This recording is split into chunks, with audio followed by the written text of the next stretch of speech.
Yes, ladies and gentlemen, and everyone in between. I'm here with a longtime homie. Haven't spoken in a minute, but here, Mr. ryanonan.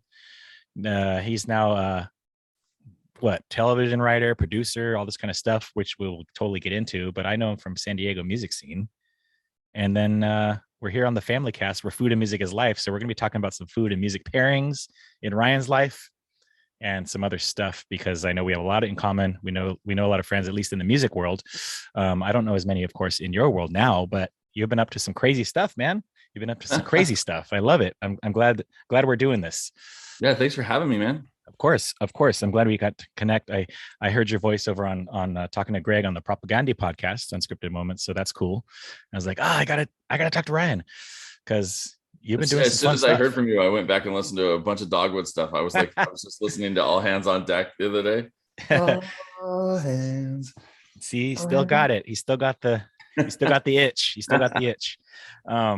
Yeah. So, man, I think I met you right before you started, recording in your punk band.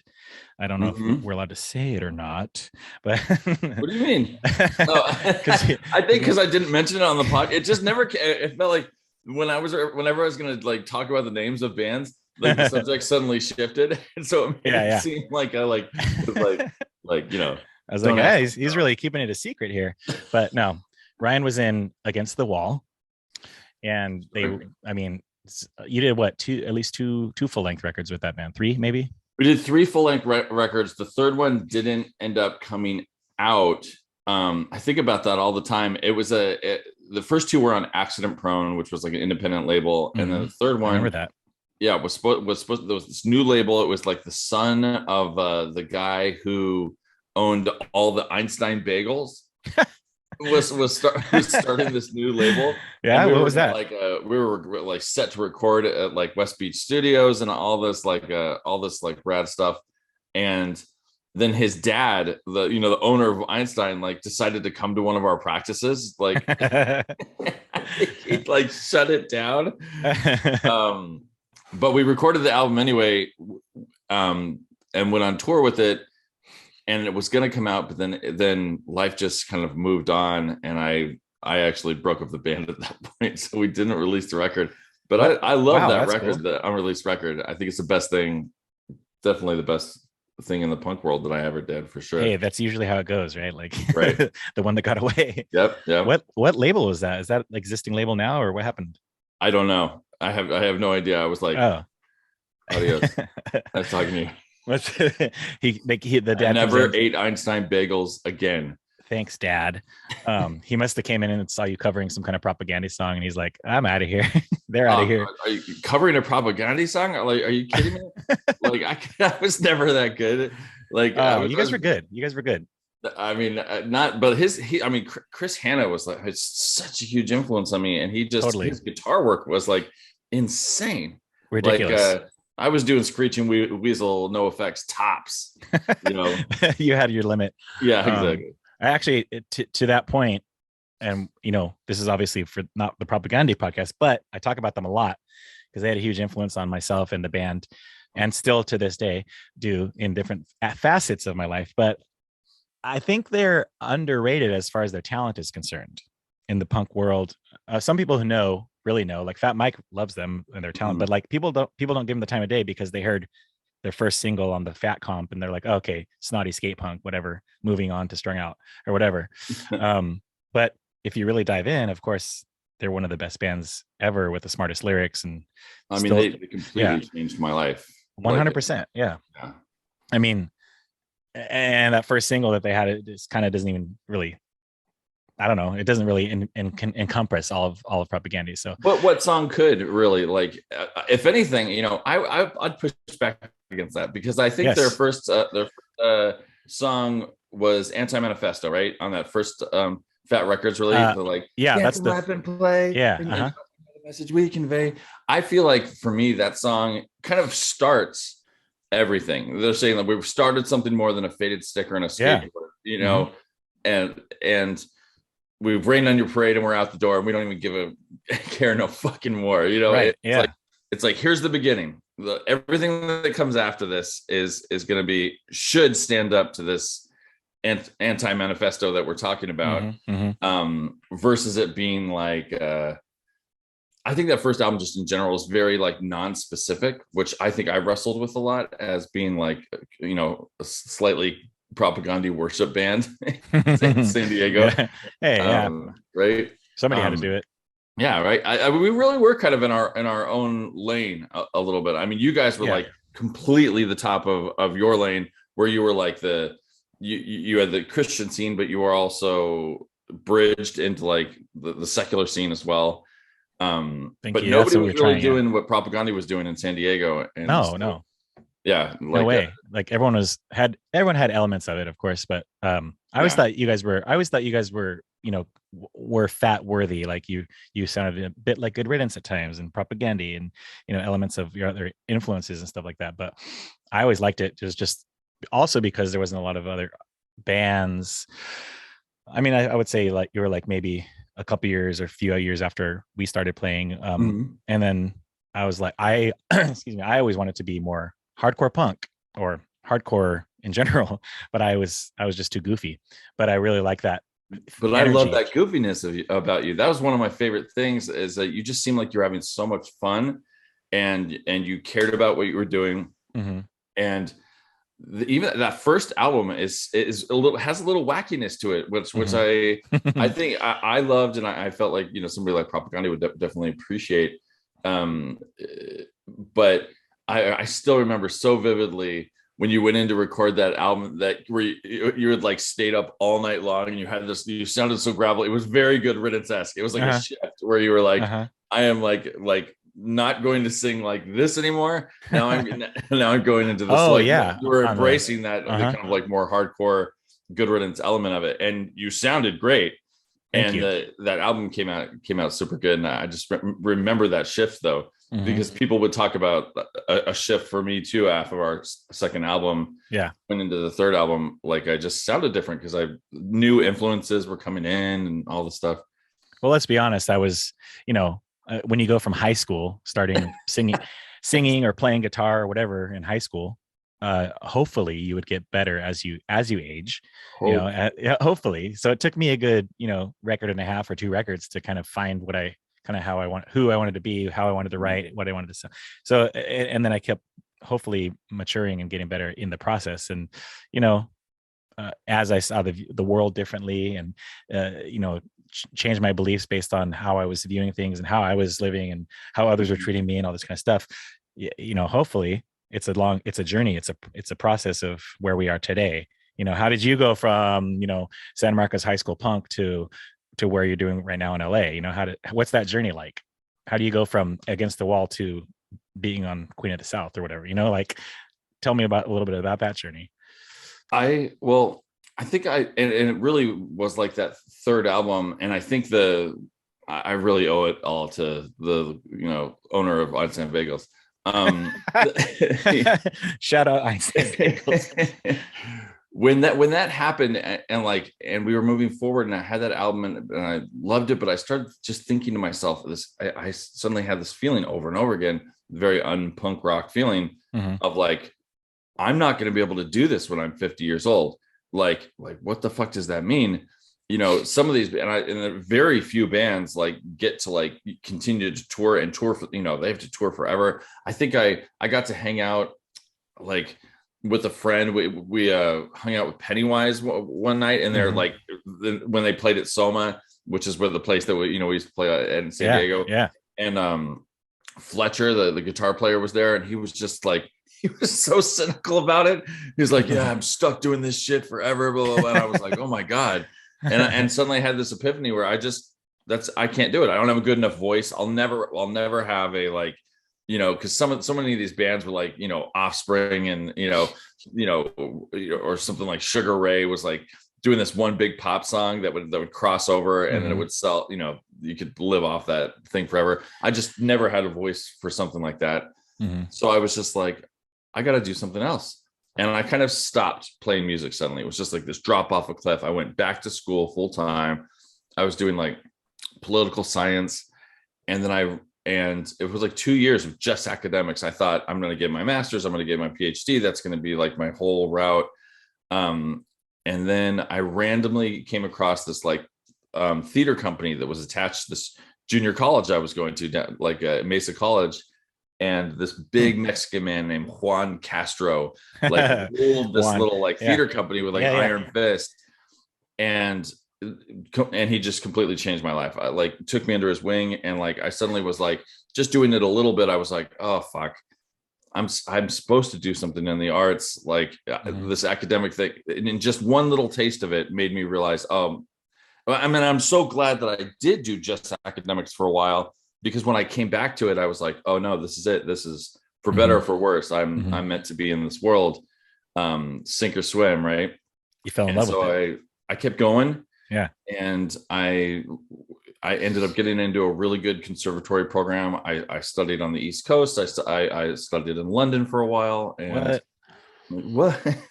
That's crazy. But I was older, man, because I played in music for so long and like fucked off for so much of my youth that I was in undergraduate school at a conservatory training program, and I was like 27 years old. Everybody else in my class was like 17 and 18. They were all fucking each other.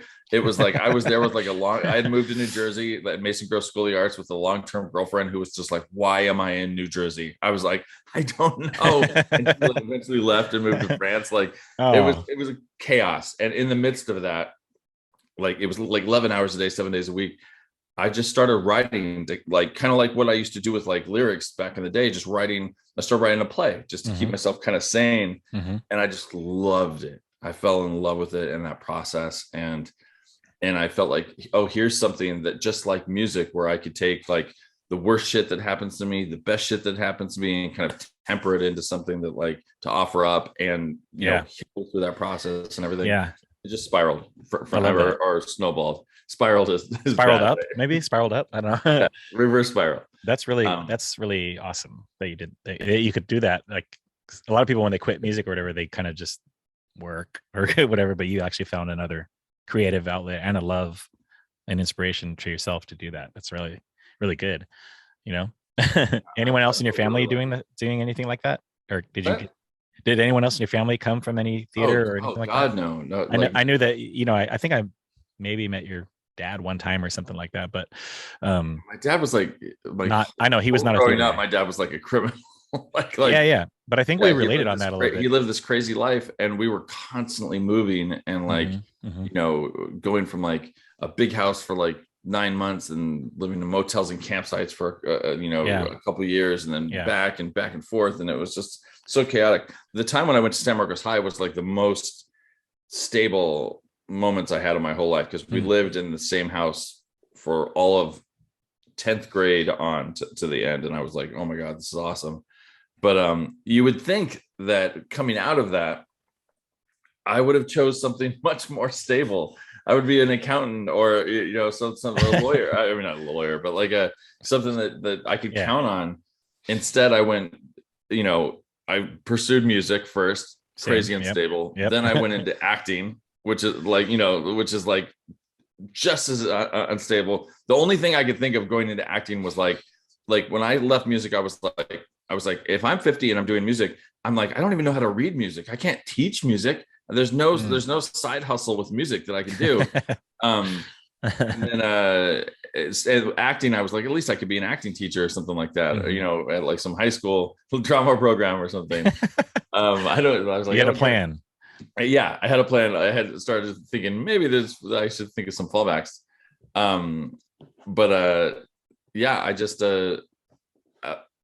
I just chose stuff that had no real net, and even writing at the end of the day, when I was trying to transition from acting into writing, it was very difficult to do, because TV writers, or just writing for TV and features and all that stuff, like, they deal with so many difficult actors, and every actor thinks that they're a writer also. So there's a lot of pushback against it from the agents, from the actual writers that are already there, doing well. So I had to really prove myself, and it took a long time, and had to feel like I was trying to leave acting behind. But what was so rad about Queen of the South is that I got in there and I was just a writer on the show. I was like a writer producer on the show, but they were looking for this new character. And I had pitched this character, but I had pitched it as like this, like John Goodman, Alec Baldwin, you know, somebody playing it, somebody big. I mean, I pitched him as like a big dude, like all the stuff. And they couldn't find anybody. They were auditioning. And I was pitching it kind of like, and I would like act it out in the room. And eventually they were like, well, would you ever want to do something like that? And I was like, well, I mean, fuck, I mean, if you wanted me to, I could, but I'm not trying to like, you know, I'm not trying to like sneak in there or anything. And I had to audition for it and all this stuff. I gained 50 pounds for the role. Oh, and nice. And I have not been able to lose it since. How do you actually gain that weight for a role? Like, how long does that take, and what do you do? It really, I imagine, I don't know how other people did it, but I did it the fun way with just a ton of ice cream. Like I was doing like 2 pints of ice cream at night and going to sleep. I probably carved a solid 8 years off the end of my life. Oh no. Maybe more. I don't know. Committed to the role. Exactly. How long ago was that you put that weight on or whatever, or for the role? I mean, I thought it was just supposed to be like, you know, I played like a weird bad guy at the beginning. So I thought it was just going to be for like a couple months. And then the character became like a popular character. So I worked on that show for 5 years.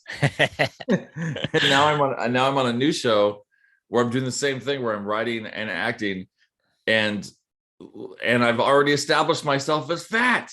So it's like I'd have to like work it into the storyline. You know, I've been pitching like, you know, because I play this like the psychopath kind of spectrumy killer, like a sidekick of this woman who rules this like Indian cartel on a big sky. And I've been pitching like, how about like they want him to get on this exercise routine. You know, they want him to be fitter. That sounds smart. Yeah. Like, sneak that in there. Like, yeah, just tell me to get, like, I can't do it on my own. I'm like, I'm so addicted to bad food and sweets. Oh, that's definitely hard. I mean, feel free to talk about food all you want on this show. Like, well, I mean, I came out of punk rock and started doing chefing and teaching it and stuff like that. So like I find them very relatable to each other, chefing and punk rocking. In what way? Tell me about that. Well, Ryan, well, for one thing, every time we were on tour, we would probably be barbecuing at someone's house, or, you know, if we were getting like I was talking to my one buddy who went on tour with, he reminded me that we would go to like McDonald's and get like the dollar menu, and I would kind of mix the foods together and make our own little kind of buffet with different foods of like I'd shake around stuff in the salad or whatever, like make stuff that was their food, but like make it better, kind of, if that's a thing you can do with McDonald's, but make it my own. And then also kind of figuring out, I wasn't thinking about this. This minute I just thought of it, but I like bands like The Clash and Jawbreaker, and bands that weren't really sounding like you'd hear them maybe every once in a while on the radio, maybe, but they didn't sound like anything else on the radio. So I was like, okay, I like that kind of punk rock stuff. This is when I was like a little kid or something, right? And then why do I like that? Well, they're talking about political things, but they're not saying like screw the president, screw the government, stuff like that. They're saying like really like from the people's point of view, this is why we need to change things like that. And they were anti-establishment, right? And this was long before I heard Propaganda or Anti-Flag or any of those other bands that I subscribe to, right? Like it's like I relate to this ethos of kind of going against the norm, you know, against the grain, if you will. Like I want it to be different because I feel different. I feel weird, and my ADD comes through in everything I do and say, and I feel ostracized for being, you know, like you said, I'm part of this like church community, but I don't feel right being there because there's so much shit going on in the church that I don't agree with, and there's so much hypocrisy, and I can see hypocrisy in anything in life, I guess. Like people are hypocrites, whatever. But like, if you're telling me that I have to be a certain way, but you're still like abusing your wife or doing drugs or anything like that, and you're like in the church, then yeah. I hate that, you know. That's really stupid. And that's kind of how I grew up. And so coming out of that, like, you know, Dog was started out of friends who came up through the same church or whatever community. I was always like, I want to talk about this from the inside perspective of how can we change this? How can this get better? And that's why I related to bands like Propaganda and Good Riddance so much, because they were saying the kind of punk rock that I could agree with, like, how can we make this change? How can we make this better? I mean, within your community that you were, such a big part of, because I mean, you were the prominent like Christian band in San Diego. You had a lot of, opportunity to talk to people. It's so funny. I remember, I think we played this, I don't know, was it New Year's Eve or Halloween show with you guys? Like we were at some church, and it was I mean, I used to be so jealous of you guys.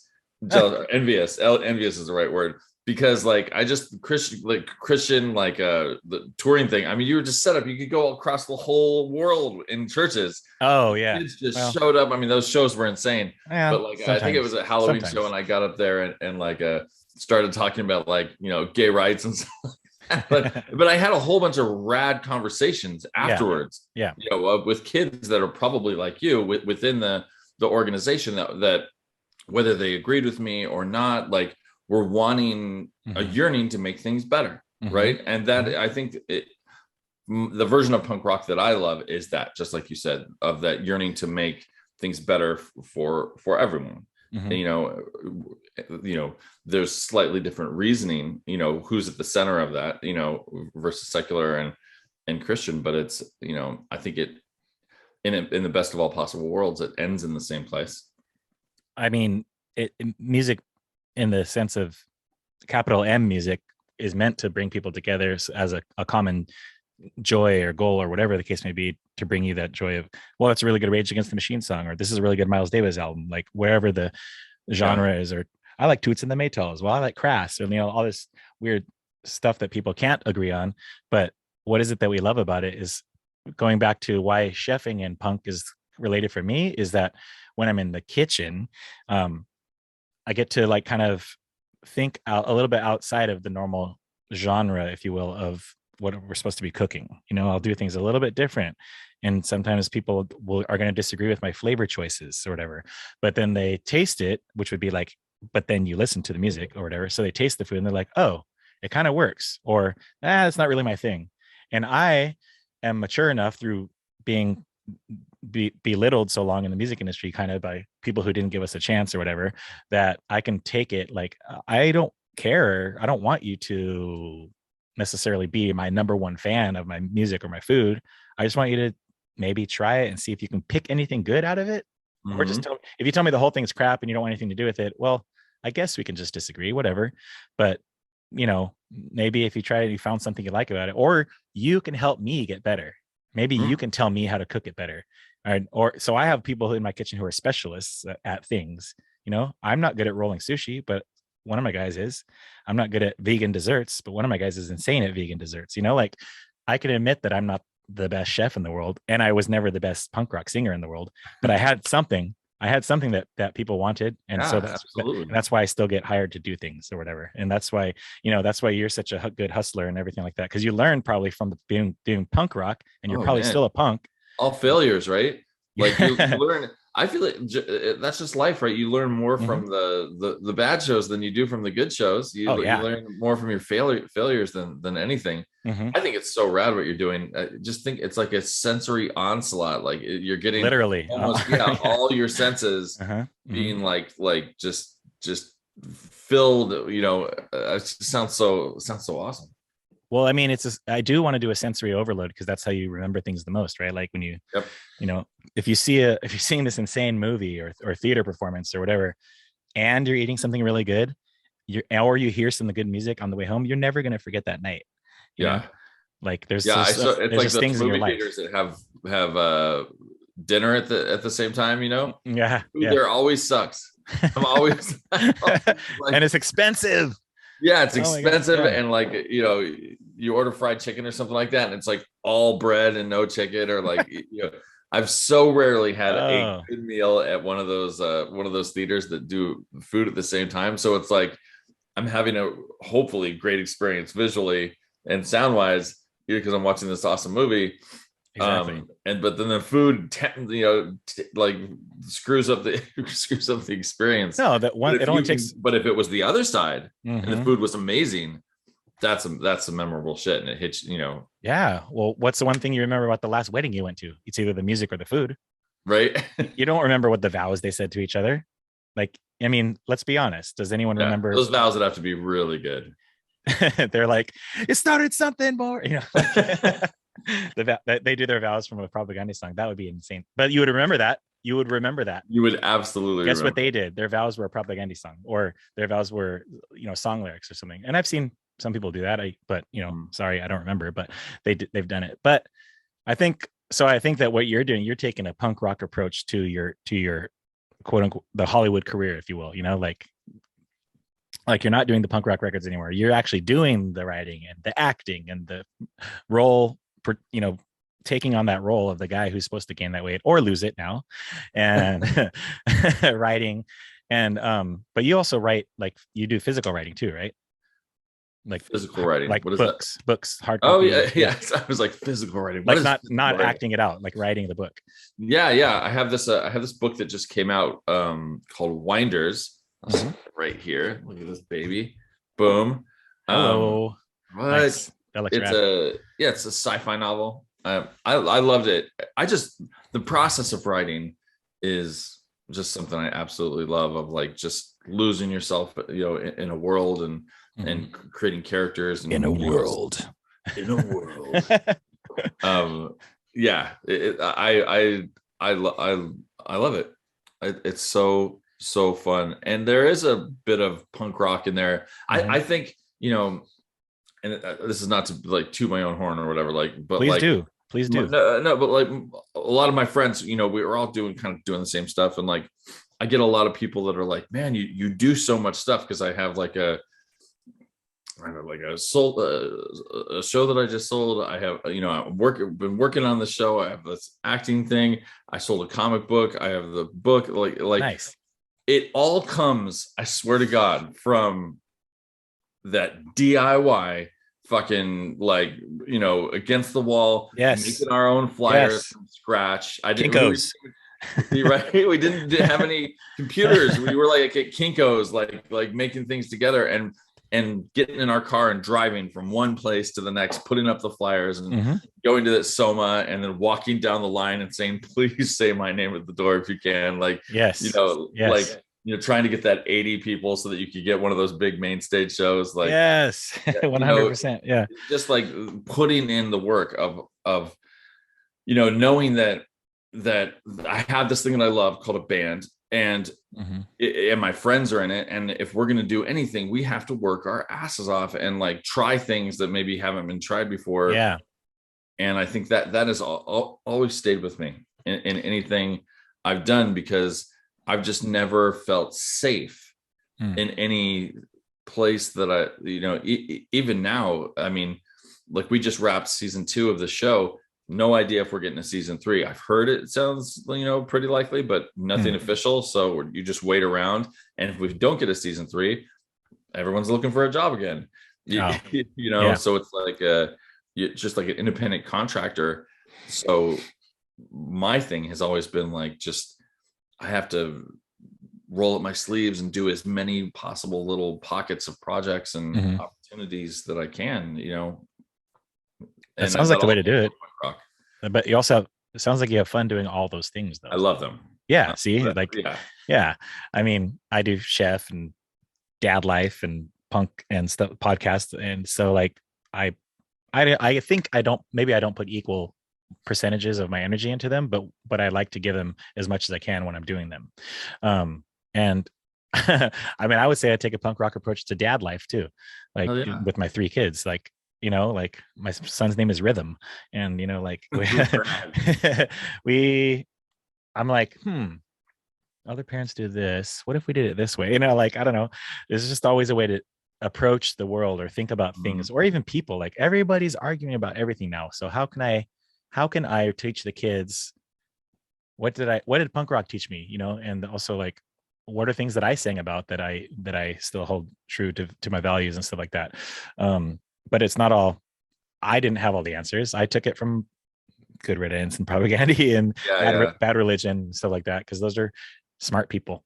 They were but my big brothers. I was the oldest out of five, and I had nobody to really look up to. And my dad had his own crazy shit going on. Yeah. And I didn't want to follow in his footsteps. And for my age group, I was always a little bit old. I was like a year older, kind of. So I didn't really have that many people to look up to. So those bands ended up kind of being those older brothers for me in a way. Even though I didn't know Chris Hanna, that makes sense. I really looked up to him, and when my actions and what I would do, I would always, I just said this on this other podcast, but like he was the closest thing I had towards what would Jesus do. Oh yeah, it was what would Chris Hanna do, and like and I just thought about it. It still sits in me. Totally. That's because quite a bit. That's your roots. That's your roots as you were growing up and becoming a man, and to where you are today.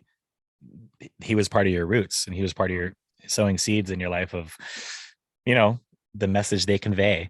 That's like excuse me, that's I don't know, I feel like I'm always listening to music in the kitchen or making those playlists or pairings or listening to my records. It's like there's always a song in my head.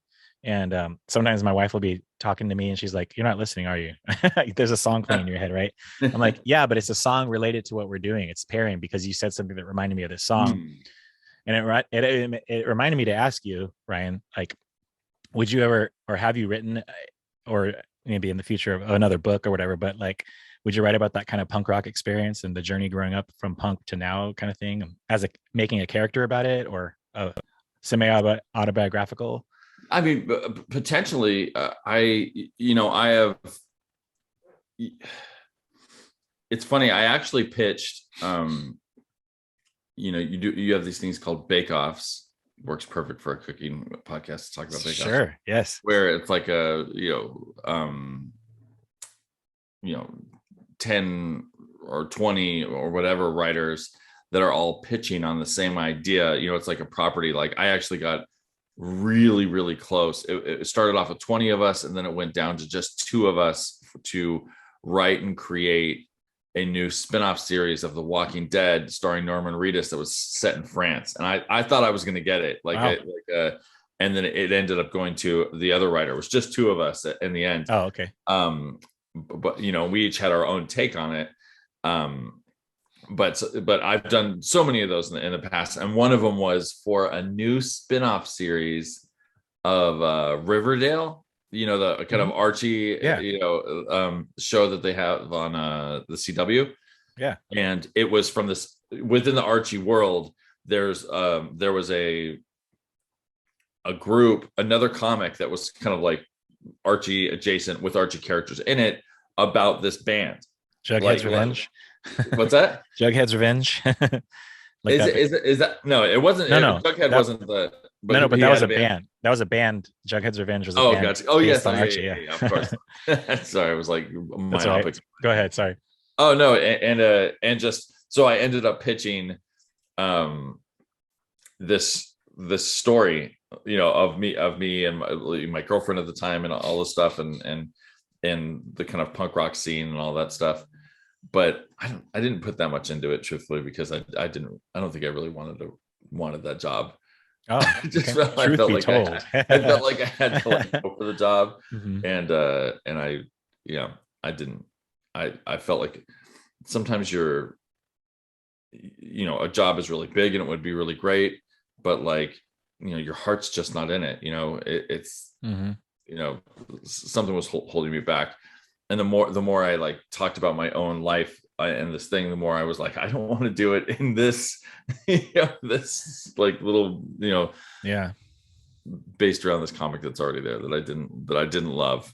I thought they did a great job with Riverdale. I was shocked by, I was like, how are they going to do Archie comics? And then Riverdale actually turned out to be pretty fun. That's always good when you're also surprised by stuff still, because we're old and jaded. Let's be honest, we like certain Bad Religion records and we don't like the new stuff because we like the old stuff or whatever. Yep. Not that that may or may not be true to some people. I'm just saying people have their opinions like, oh, it's not this, so I'm not going to like it, like Everybody's like that. We even, all have that, right? and that's what I got with the band too. Like, oh, you guys came from that. Well, I'm not going to touch you. I'm like, well, have you heard us? I mean, we play with Good Riddance and Strung Out and stuff like we're your friends. But I'm sure you dealt with a lot of that with we being did kind of overtly Christian band, like especially in your earlier albums. I felt like you were, but even I was just listening to some of your later stuff too, like or the middle stuff maybe.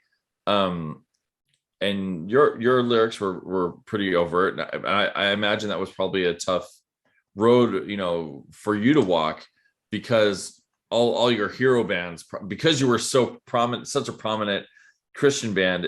I don't know how many heroes you had within your own scene, but you had all these heroes in the secular world, but were probably not totally accepted by those heroes, because one of the main themes of like political punk rock is anti-religion, through Good Riddance or definitely Propaganda. Like, sure, yeah. That must have been an interesting thing to dance with. It was definitely a dynamic in my life or career, or still is.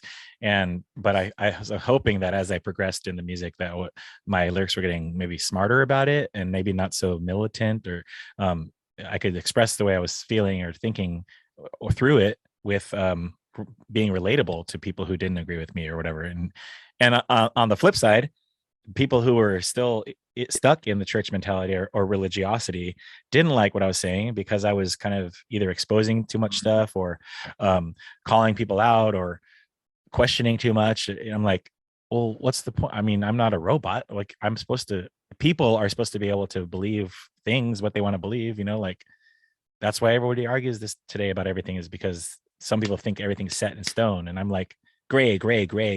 Yeah. Like, it's also going to be hard too when you see a band like MXPX, who just like, or there's another band that was a Christian band, big like POW or something like that, POD, yeah. POD, yeah. That's it.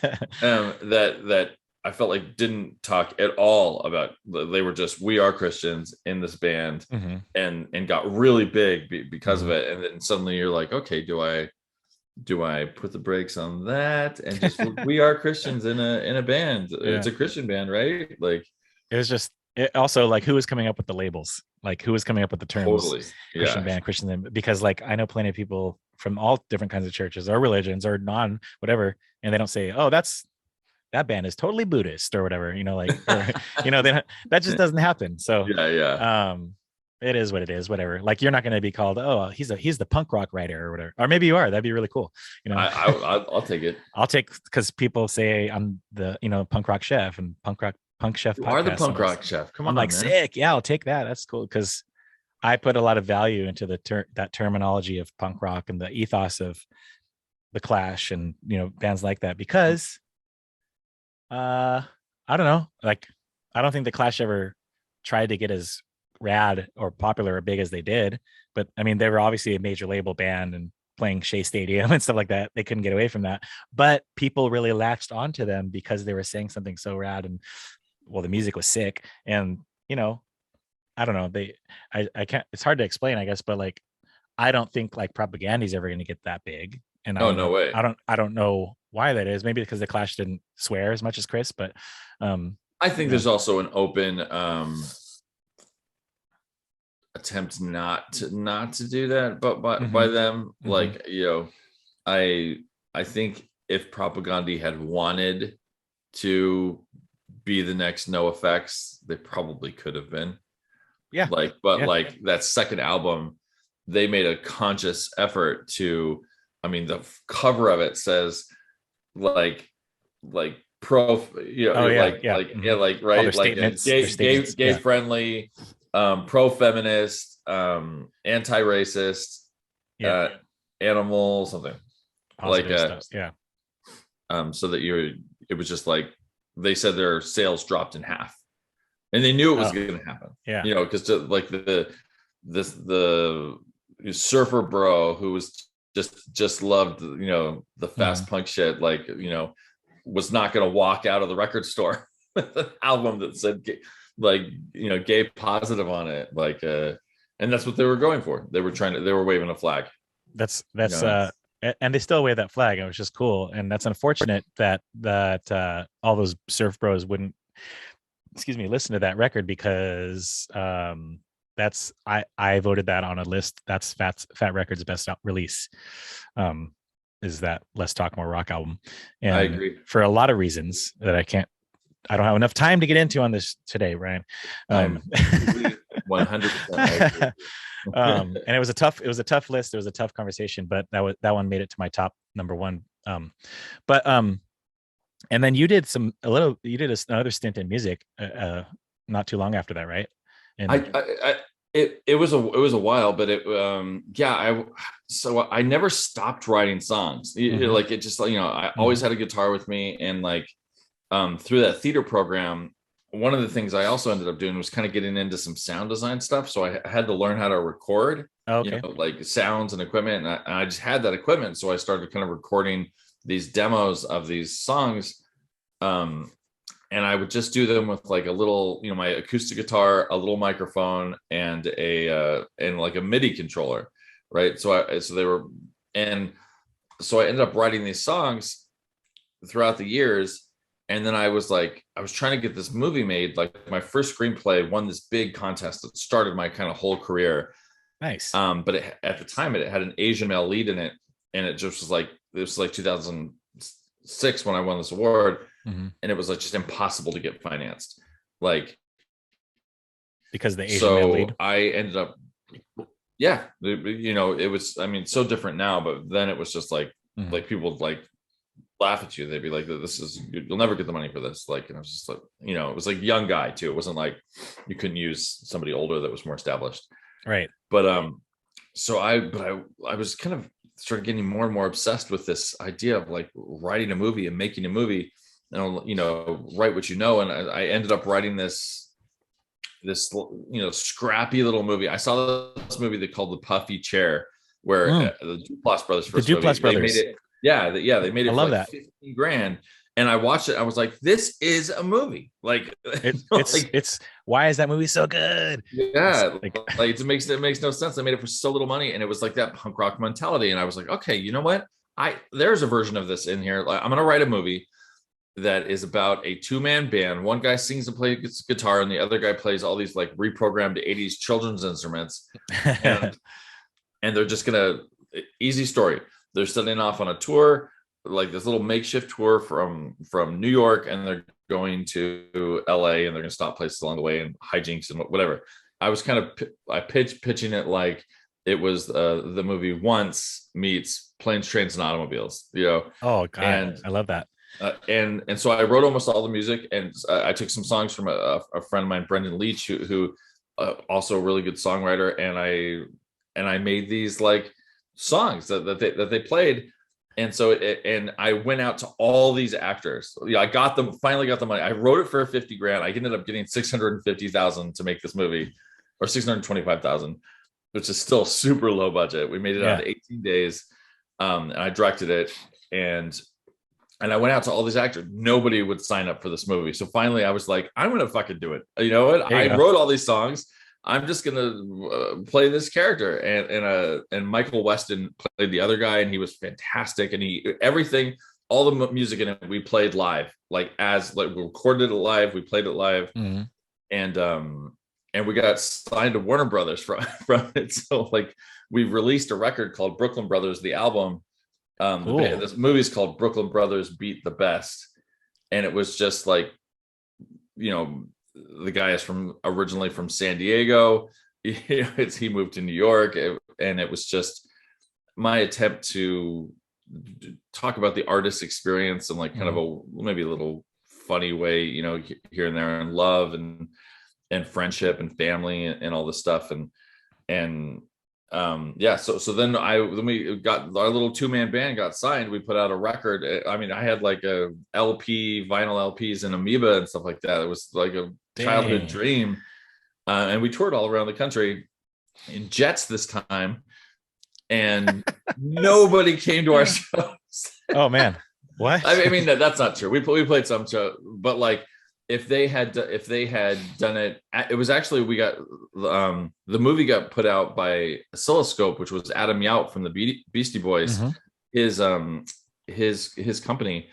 We were actually the last movie that he signed before he passed. Mm-hmm. But and the guys that took over for his company, they, I had toured around in a band, so I knew that you didn't want to headline these shows. You wanted to be a band. You wanted to be like, remember back in the day, you're always fighting for where you are in the lineup. Yeah. You don't want to be the biggest band unless you are the biggest band, right? Like you want to be like in the middle somewhere, or like right before the headliner, or like third of a five. But we were like the headliner in all these places because they were four-walling a lot of these shows. And it just wasn't the right. And so we'd get there and we'd have somebody opening for us that was just like, wasn't, that was even smaller than us in some way. Yeah. And like, yeah. So you needed somebody that had done tours before, I think, setting up that tour. And I was just too busy doing other stuff with the movie to help with it. So you did write about it. You remember when I was asking you if you would write that character? You did it. You lived it, and you made a record and a movie about it. I guess you know what? Now that I guess you're right, but it wasn't really. It's like not punk. I mean, it's punk rock in its essence, and it's definitely not a musician, story, a person. Like, But I guess you're right. I did based on a true story, loosely based on a true story. You knew it all along. So is that movie out and available that people can watch or download or anything? Cool. Yeah. Cool. It's called Brooklyn Brothers Beat the Best. Brooklyn Brothers Beat the Best. Rest in peace, MCA. All that stuff, whatever you listen to, Apple Music or Spotify or all that. It's called Brooklyn Brothers, the album.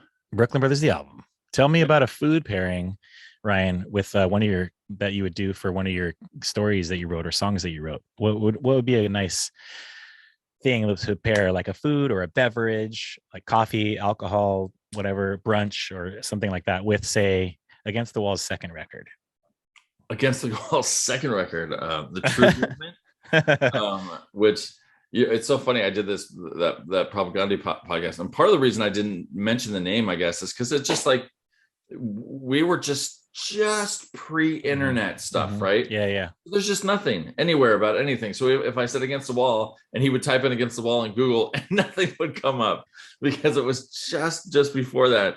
And there was another band too, right? That came after that. I think there were Jennifer's Tigers.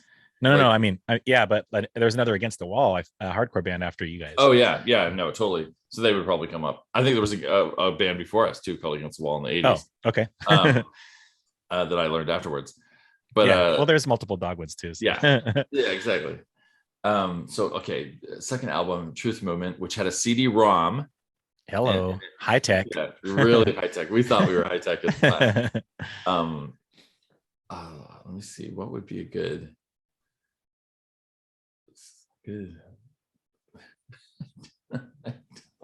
No, I thought you were gonna say something about like you're the great food. Oh yeah, I got stuff. I was seeing if you did. I was thinking that you and Dave Hurley would be going to like a taco shop and getting some carne asada fries late night or something like that. With that, I mean definitely not then. I was such a hardcore vegetarian at the time. Okay, like, so just I would be getting. You know what? That whole era of my life, I would going to like La Posta down to the corner of like a Mission Hills. Yeah, Washington and Third, and getting like a bean, cheese, and rice burrito with like potatoes inside with their like hot salsa. Like, ooh, come on, that's like that's my dream stuff. Like when I think of that might be my favorite thing. They don't have that in LA. They don't. There's not San Diego Mexican food can't be beat. I mean, I've worked in Texas. I just did 8 months in New Mexico. Great Mexican food. None of it compares to San Diego Mexican food. Yes, you are speaking my language. You hear that, everybody? We win. Yeah, because I lived in LA and San Francisco, and they have Mexican food, and there's some good stuff, but come on. No, I went to Russia for a little while, and they had like a Mexican food restaurant there. No way. It was like watery beans with like chunks of cactus in it. Okay. I just didn't know what it was. Like it was like a slab of like jack cheese or something like that with some. They had no idea. Was it run by a Mexican family? No, it was Oh, definitely like, I mean, you never, when I was in Russia, you didn't see any other races at all. The only black person I saw the whole time I was in Russia was in that Mexican food restaurant. The cook came out of the back and he was like smoking a cigarette. And he was and I was like, oh my God, that's the only black dude I've seen the entire time in Russia. It was like a black Russian. It was a black person. That's a movie reference, guys. Calm down. Um, what about what about what was I going to say? Oh, I wanted to jump back real quick. We'll do another pairing in a sec, but and we'll wrap up soon. But you're talking about Juan Castro. I love the fact that you always say, when you talk about him, you say, this big Mexican dude approached me, and that could go one of two ways when you in life, right? Like if you know San Diego or Southern California, or I guess anywhere really, if a big person approaches you, but it happens to be this big Mexican dude approaches me, and it turns out he's like the best dude that got you into the best thing in your life, that might not be the thing that people think about when you start off the story with this big guy Juan Castro comes up to me, and then ... It's almost like a soundbite, like to hear more about Ryan's story. Yeah. or just I mean, growing up in San Diego, that there's, I mean, it's just the area is so rife with prejudice because it's close to the border and all that stuff, and like there's people from all parts of like South and Central America, but everybody's Mexicans. Like that's growing up, like everybody was called Mexican. They could be from El Salvador, and they're like, oh, Mexican dude. True. But this dude, Juan Castro had come up, and studied with all these incredible teachers, and he was an actor himself and a musician. He had been in a band. He was like this gorgeous man when he was younger, and dealt with so much of the prejudice against Latinos in the film industry, especially at the time when he was an older guy, but when he was younger, just one group would try and make more money, and they'd be like, oh, we don't, we're going to bring the Cubans in, you're gone, like we're not going to pay you shit, like, oh wow. And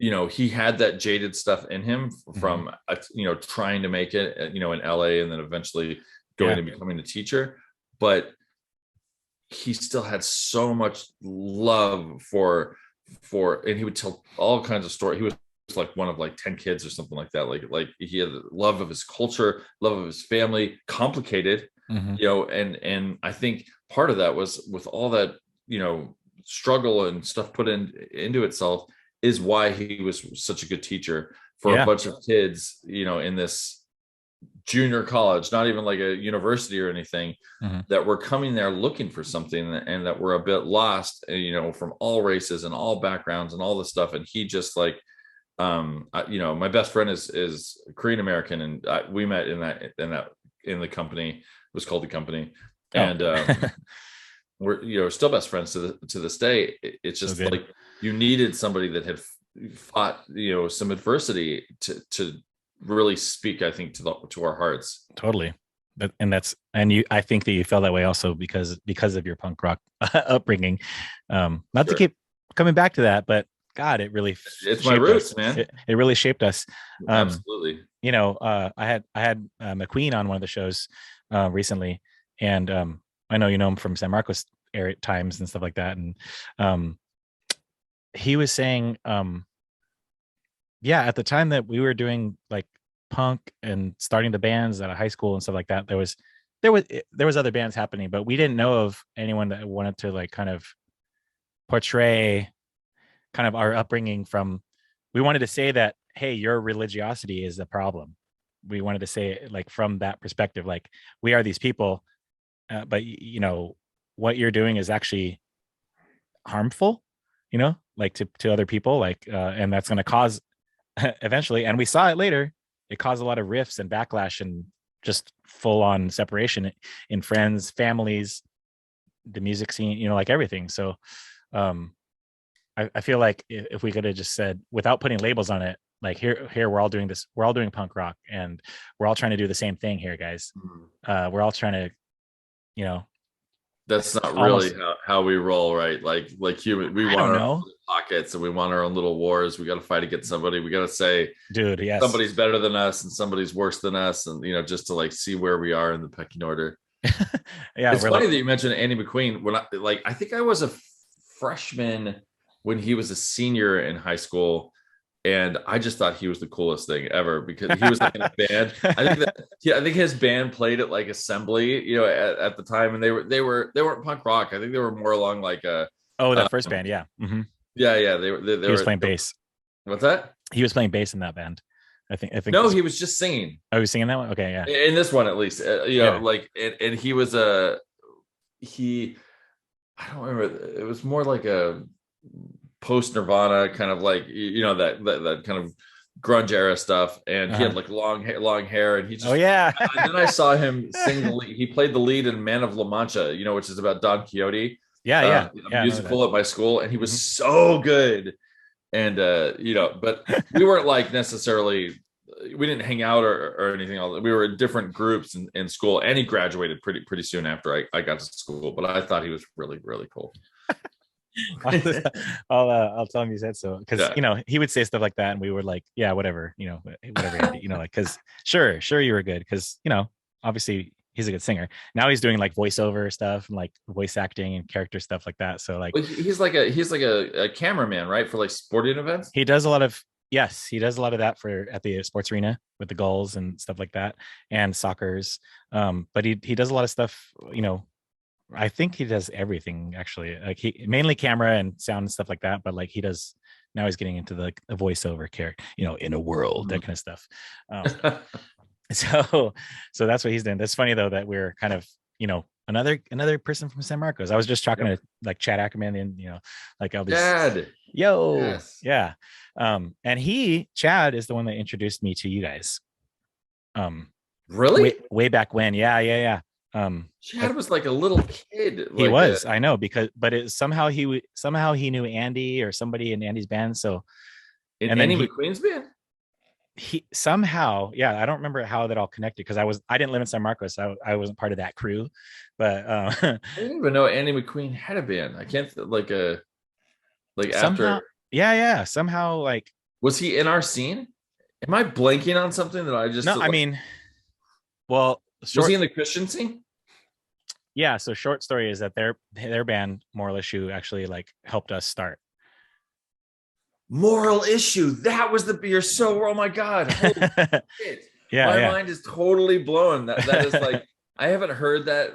Absolutely. He was in that band. Holy shit. Yeah. So they actually like helped us begin and like kind of showed us how to practice and do things. And so we started with basically them. I don't know how long they had been playing already, but they were already established. But then Chad, Chad was like, I have this friend, or his neighbor or something like that. Like, he's like, they kind of sound like you guys, like Fat Records-y sound. Cause Moral Issue wasn't like punk rock, I would say. No. They had their own sound. Rock. They had their own rock. Yeah. Straightforward, like good music, but it wasn't like the punk rock that we were doing. That's so funny. Wow. Yeah. What a flashback. That just like hit me on so many levels. Oh yeah. There was a lot of good memories there. A lot of good memories. But anyways, yeah. So Chad introduced me to you guys. Little known fact. Thanks, Chad. Yeah. He's killing it. I mean, his band went, pretty damn far. Oh yeah, he's still doing music. He's a good singer. We're talking about Chad Ackerman, everyone. But yeah, back to let's just to wrap up. If you can hit me with some. I need two things from you right now. I need one. We'll do one more some kind of pairing or whatever, and then just some wisdom that we've learned along the way in our lives, in our career, maybe even from your family, whether the good or the bad. And then and then we'll just kind of land the plane. But yeah, so if you were to do, it doesn't have to be a food pairing off the top of your head, because the one we did was kind of like a no-brainer. You and Dave Hurley eating tacos is not really a hard one to do, right? But if you could, do you talk to Dave, by the way? I'm just kind of like text or Instagram every now and then. Okay. But like he lives in Michigan. Oh, got it. Okay. Hello, Dave. Dave Hurley's the best. Dave Hurley, what's up? If you could like do any kind of pairing like that, if you could think of something that you might put together with one of your characters, say, what would King George want to have, like, on a, how would that, how he seems Well, like, you know what's really funny is yeah. that my character on Big Sky that I currently play, Dono, who's this like, psychopathic me hitman, he's also a cook.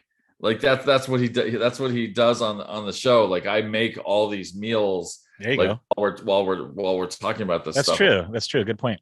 Um, uh, he's always coming up with something like putting mustard in eggs and stuff like that, which I would hate personally. So automatically, so yeah, your character is literally already doing the chefy stuff. Yeah, like he's outside always the box, always talking about chef. I mean about food. I think he was like trying to console Ren recently on an episode, and he's like want me to make you something? I've been working on this thing called a Dono melt. Love it, dude. Let me know if you need any recipes for this character. I got you. All right. Awesome. Whatever you want to figure out, like, would this work? I'd be like, no, it sounds awesome. Do it. Okay, cool. Yeah, I will for sure. So you already did it. See, everything I'm asking you, you're already doing. You're already one step ahead of the game. I'm not. I'm one step late. I'm like 3 steps behind you. You say it, and I go, no, I nothing like that. And you're like, oh yeah, I did. That's what I'm currently doing as we speak. Perfect. So what have you learned? What have you learned in all this journey? Crazy family life, punk rock, now LA. What's going on? How are you learning things? Again, I'm a bit of that, like the DIY, punk rock aspect of stuff. I think what I've learned more than anything is like, you just keep going and you keep going with a full heart, and you keep attempting to make the stuff that you would like to hear or see or eat or read, Come on.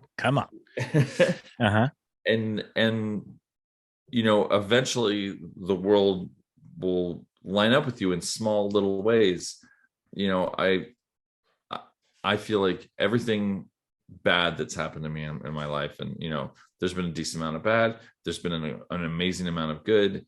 You figure out a way to like use those as ingredients for this. Hey, come on now. Let's go. To make everything that you make. I mean, that's one of the things I love about art, is that there's nothing's wasted, right? You've done something terrible, something that you're ashamed of, that you don't want to tell anybody, and you've done something great that changed your life, and everything in between.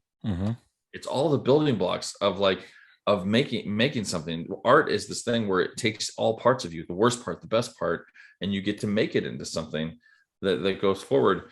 And that doesn't mean you have to be a painter, or you can be a chef. You could, your own personal art. My wife is an interior designer. That's her art, the space that we live in. Like, how do you take the things that you love and the things that you hate and the part you hate about yourself and put it into something and grow past that, and someone heal. And I'd say, just don't look at the stuff that's bad in your life. Try and regret is wasted energy. Like, take all the bad stuff and put it into something that's positive. Like, it's a kind of alchemy at the end of the day, the lead to gold shit, except this one really works. Yeah. Exactly. That was bullshit. Those guys, they sucked. They made a lot of other stuff, other good stuff, but gold, no. But this one is I like. Well, what you're saying is pure gold, baby. Oh, come on now. You got a recipe cooking in there somewhere. Yeah, I think this has been a good time.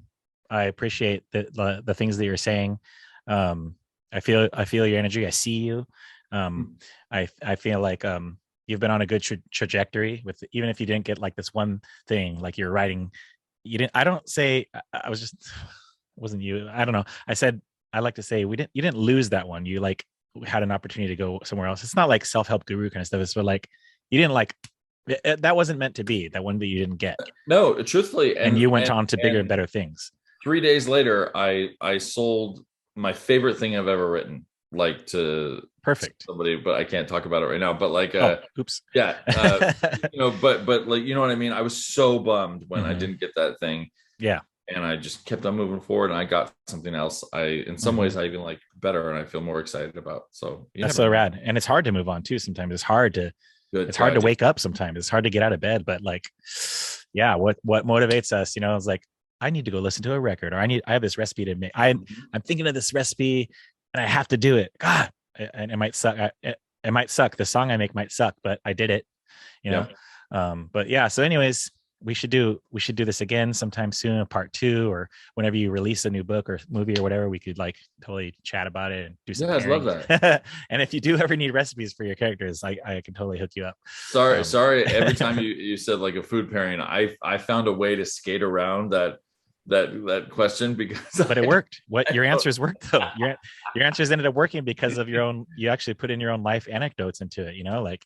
And this is a gold star episode because you said planes, trains, and automobiles in the episode, and that hasn't come up in a while. So yeah, I was just like reading the script for that actually on something, because I was trying to pull a quote from there and I couldn't remember the line.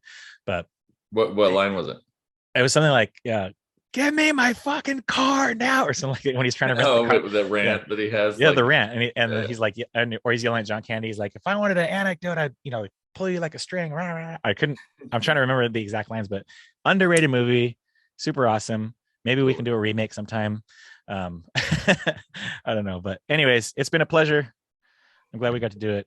Absolutely, man. Thank you so much for having me on. Of course, go listen to some punk rock and eat some good food. Sounds good to me. Take care, man. Later, brother. Talk to you. Bye.